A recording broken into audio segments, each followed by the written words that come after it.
of all the abuse, physical, sexual, emotional, psychological, of all of the trauma, of all of the hurt and the pain and the suffering,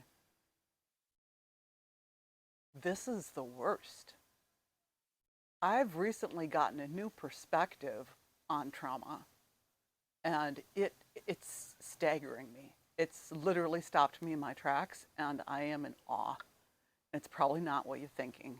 Hi, my name is Valerie. I'm an intuitive spiritual energy healer, and I help people who have experienced trauma, especially childhood trauma, to transform their lives from surviving to thriving.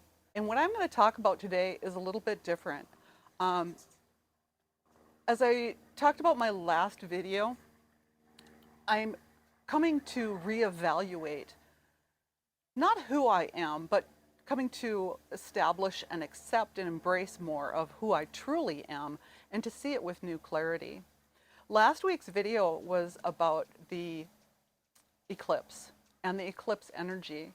And I usually try to come up with something new and interesting and refreshing, but I'm feeling this so strongly right now that I just feel compelled to make this week's video almost a deeper dive into something that I talked about last week. And that has to do with this new clarity of vision, to be able to perceive things that, although they've always been there, I haven't been able to really observe and see them for what they are. Like, the truth has always been what the truth is, but if you couldn't see it, you didn't know it was there. And it can really be unsettling and triggering, especially for those of us with CPTSD. So it's been a lot of work. This last week has just felt like a lot of bumps in the road.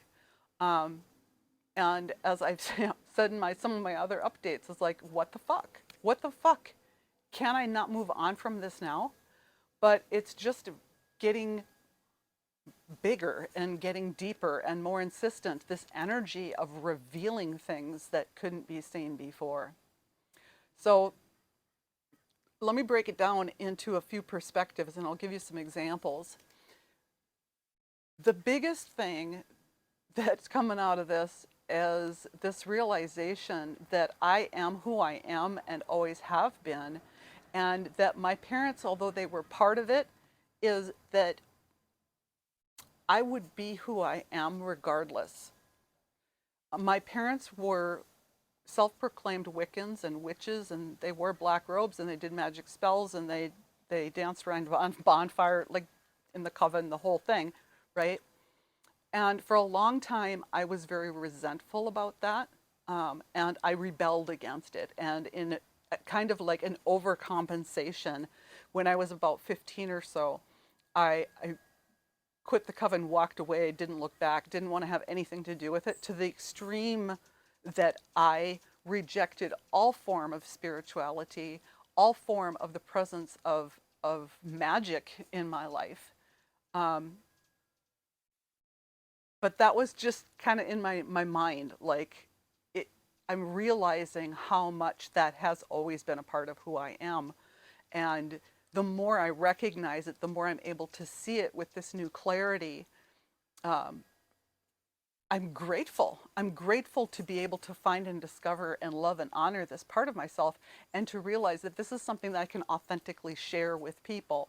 That is another piece of the new clarity, is realizing, you know, who am I sharing this with? I'm sharing this with you. I'm sharing this with friends and family and people in my spiritual community and people in the area here where I live in Encinitas, and anyone else that resonates with this message. Trauma may shape us to a certain degree, but underneath it all, the real truth is, when you strip away these layers, the trauma is like a veneer that's been lacquered on layer upon layer upon layer. But through the work of healing and metacognition and personal growth and introspection and meditation, all these spiritual practices, you can strip away these layers, and at the bottom, what am I left with is the truth, who and what I am. And I am a powerful metaphysician and a healer and a teacher. And that's an awesome, wonderful thing. Another way that this new clarity has come through for me, and it's really kind of weird the way it's been like a series of synchronistic pieces of information or ideas that have come in like one after the other, boom, boom, boom, boom, boom, is like I am in my 6th decade of life and I'm only now seeing this. Holy shit. The depth of the abuse of the vast majority of people, the masses, the proletariat, whatever you want to call it, for centuries, not decades, centuries, going back to like feudalism, go back to the Dark Ages and before. Feudalism was, where you had the lord in the manor, in the keep, and then the villagers and the peasants and the serfs around. And there was this sort of like, I'll be in charge and like keep you safe, but you owe me with your service. So serfs were kind of like slaves, but kind of not. They were peasants, and they owed fealty to their lord because he would protect them if others tried to come in, take the land, take them hostages, rape their wives and daughters, steal their cattle, whatever. So it was a sort of a trade-off. But the people still lived on the land. And it was a collective, cooperative sort of ideal that all together here, we can keep each other safe, we can work together, we can work the land, we can sustain ourselves. And the reason for the necessity of having the lord of the manor, for having the nobility, was for protection from the competition of other tribes and groups of people and the neighbors over here who were doing something different. It was because of competition. It was because of fighting over resources. And those resources are the people and the land, and they belong to the people and the land. And prior to feudalism, we had something very similar to, and I mean this in the purest way, a communism type of situation. People lived in community. People lived in cooperation. They lived off the land, and different people had different roles, and they supported each other in community. It wasn't until people started settling down, so going back 16,000 years with the beginning of the domestication of crops and animals, that people stopped wandering around in these tribes and communities and started to settle down, that there came this idea of ownership. This is my land and you stay out. This is when it became necessary to have the warrior class, the nobles in their castles and keeps, and the knights and protecting the people. So how long have we had the few in a position of power over the many and controlling and abusing that power? And throughout the transition from feudalism to modern day, we are taught in school, we look back on feudalism and it's like, oh, there's poor serfs and they were like slaves and that was a horrible thing. What we're living with, this new clarity is revealing to me in a really visceral way how much we are still serfs, we are still slaves. Instead of owing time to the lord of the manor and then having our little strip of land where we could have our own subsistence, that land has been taken away from us. The ability to sustain ourselves on our own, with our own power, has been stripped away from us And we now owe our time and our brain power and our creativity and all of our personal assets to a paycheck, to a corporation, to somebody else that owns our time and our thinking and our creativity. Like, oh my God, we are just wage slaves. Like, I did not understand that that's what that meant. And now I'm like, oh my God, I feel it. I feel it. This is the rise of capitalism, where the few have the power over the many, as opposed to the many having power with and amongst themselves and each other. And it's abuse. And it's horrifying. And it's the traumatization of mankind for the few that profit from the many. And I sound like a radical. I sound like a frickin' socialist, but I don't care. It's just coming out. It's the truth. And it's literally been the human condition for so many hundreds of years that it is beyond memory when there was a time that this was different. A lot of this is coming from a book that I'm reading. I'll put it down in the description. It's a rather academic, not light reading, but it's very illuminating, very well researched. And it's really opening my eyes to not just the economic disparity or the social class disparity, but the power disparity inherent in our human systems today. And it's, again, making me go back to my roots as a Wiccan. I'm like, I need the earth under my feet. I need my time to be my own.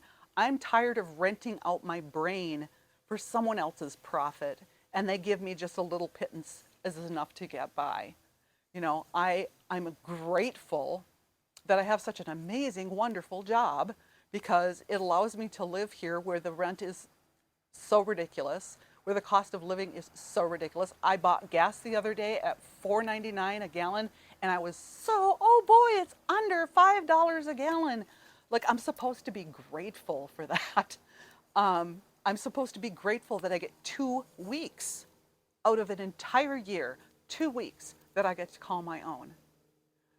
And this new clarity that's being brought into this is like, that's nuts. That's crazy. Now, I'm not saying go out and quit your job. I'm not going to quit my job tomorrow, but there's a part of me that has this discontent with the status quo. Now that I've been, it's been several sources. There are a couple of podcasts I've been listening to. There's this book that I've been reading. I said I'll link it down below. It's called Caliban and the Witch by Silvia Federici. But she really links this pattern going back to feudalism, and although that's where she starts at around the year 800, you know, you can kind of project it backwards and how did it get to that point. But it's been this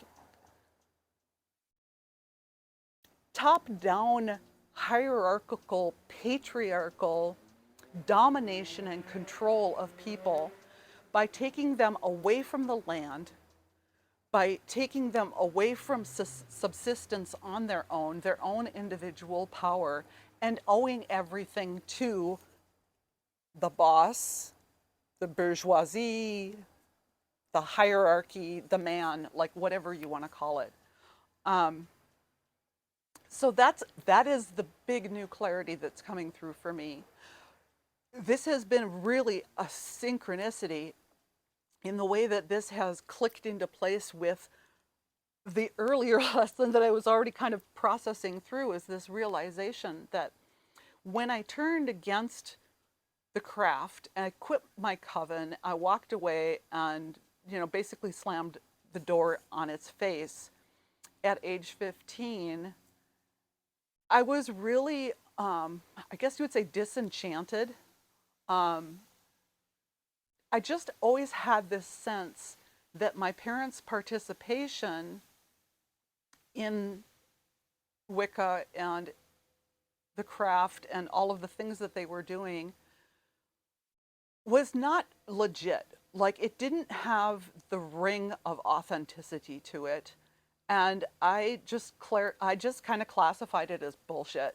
Like, you guys are making this shit up. You have no valid authority, and you're just play acting. Like, grow up. You want me to grow up and you're acting like this? Putting this together with this new clarity and this new perspective on patriarchal abuse, systemic patriarchal abuse, I realized that I was guilty of that in my reaction to my parents' spiritual life. That I was lumping them together as one unit and calling it all bullshit, and it was really my father. It was my father that was bullshit. My mom, when I go back and really recall those times, say at a full moon ceremony, when she was the high priestess, she was calling down the moon and being the embodiment of the goddess, like she was. She was. She was there in body, mind, and spirit. She was emotionally and spiritually one with her power. She is the one that began that spiritual journey and that life that my parents, that I saw as theirs, it was really hers. And he just swept in and took over. She brought up and brought forth this power. And in a typical male dominant patriarchal way, he just came in and took it. He took it over. And he took control. And I could not see my mother because of his dominant, controlling bullshit. And what's coming up for me with this is honest regret. I am so sorry that I lumped her in with him. For a while, I was angry and blamed her. Well, like, she didn't make the effort to connect with me. She didn't communicate with me. She didn't take me into that place of legitimate, authentic spiritual being. And I blamed her for that. And I now see that she did the best she could. She was so traumatized. Like, she came from a horrible family. She was ripe for the continued controlling, manipulating behavior of someone like my father. And so, of course, she couldn't be more than that. She was all that she could be because she is a product. Gosh, it was the 50s, you know? It was the 50s when they got married, when they got together. And it was the 60s that I was a little kid and growing up, and all of this was happening. And the fact that she was able to move into that place of spirituality for herself at all, to be more than just a housewife and mother, and she was so much more, that is remarkable for that time. So this is pretty much the message that I wanted to share. I was reviewing my last message, and I didn't feel like I went deep enough into what is being revealed, what is being made available to us with this new clarity of this eclipse energy. For whatever reason, it's still with me, and I'm still processing through it. And I hope that you are finding some new clarity and ability to see things that were obscured before as well. And if you have, I would love to hear it in the comments. Put something down in the comments. And I want to mention again, along with the name of the book, and I would link to my website, down at the bottom of the description box, I'm going to put a link to the event that's happening next Saturday here in Encinitas, California. It's kind of a grand opening or an open house for this new healing cooperative. My friend Claudia and I share a office space or treatment room there. And next weekend on Saturday from 5 to 9, there's going to be this fun event where there's just going to be some healers and some readers and psychics and hypnosis and vendors. And so I'll put a link to that down in the bottom of the description box. And I hope to see you there. If not, I will see you next time in the next video. Thanks and peace.